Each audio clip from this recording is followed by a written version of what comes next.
I got dollars on my blogger. Serve it to my vlogger.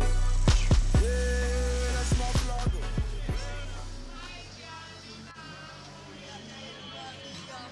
The music that you listen to is fairly different from the music that your fans listen to. Right. You know, how do you sort of manage that? My fans don't really know what I really, really love.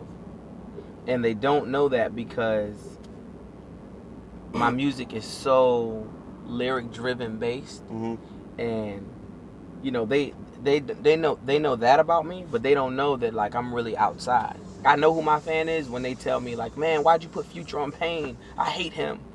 And I'm like, you don't go outside, sir. Like, I know you don't go outside. You can't go outside.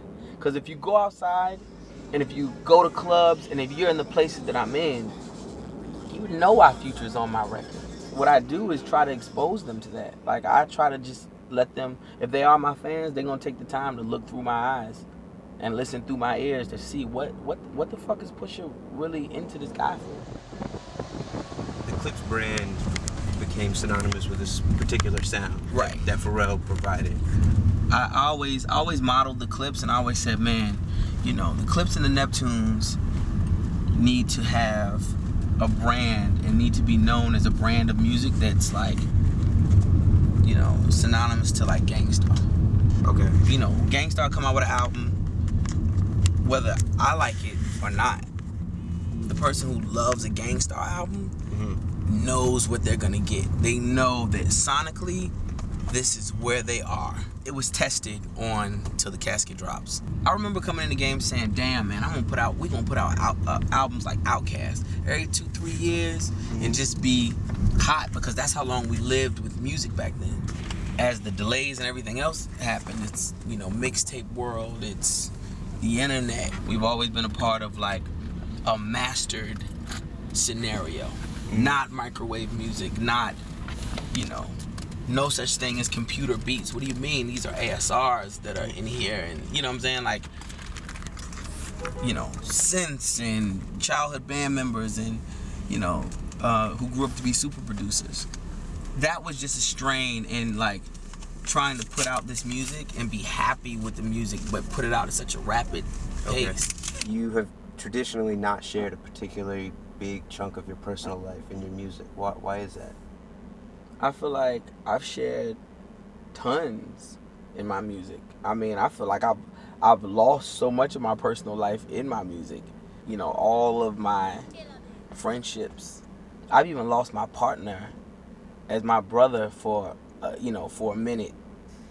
You know, as the Clipse right now, and I blame a little bit of that on music. How so? Just because I feel like, man, you know, the music industry hasn't been the most beautiful place to us. On some level, it seemed like Malice really took to heart the idea that he had narrowly escaped something. Yeah. In that, you know, do you feel the same way? Hell yeah. I mean, you know, I still deal with that anyway. I put out the Exodus video. You know, I get calls from jail all the time. They're like, well, listen, we know who the ringleader is. It's him. But, you know, and they're talking about me. And they're like, but we want you to name, they're asking people to name the gang members in the video and what they've done. And it's like, I'm the ringleader of what? You know, I'm still under that eye. I'm still under that scrutiny. I'm going from North Carolina to D.C. Police pull us over. As they pull me over, it's me, my road manager, M. Watts, and my DJ. We're in a rental Suburban. They pull us over. They have us on the side of the road. You know, they run the tags. They put my road manager in the front seat, and they have the three of us outside the car. So I'm just like, wow. I'm like, well, listen, officer, let me tell you something. I'm telling him, basically, you're an idiot. You know, you're like missing so much, I'm sure. Like, you could be doing your job for real. Like, this ain't it. 2 more cars come. They rip the whole car apart at this point. My luggage, It's all out the bags. And my manager just keeps shaking his head at me like, no, just be quiet. Like, you know, stop. As I'm being like, you know, more arrogant with the cop, he just stops me and says, listen, I don't care what you think you are, rapper, ex-drug dealer.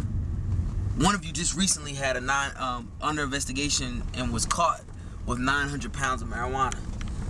The rest of you were under investigation at one point. All that you're talking about in regards to what you wouldn't do or what you would do, I don't care. I'm going to take my time and I'm going through all your luggage, all your bags, so on and so forth. And, you know, that was basically like my wake-up call. Like, man, this just really never goes away. Like, it never goes away.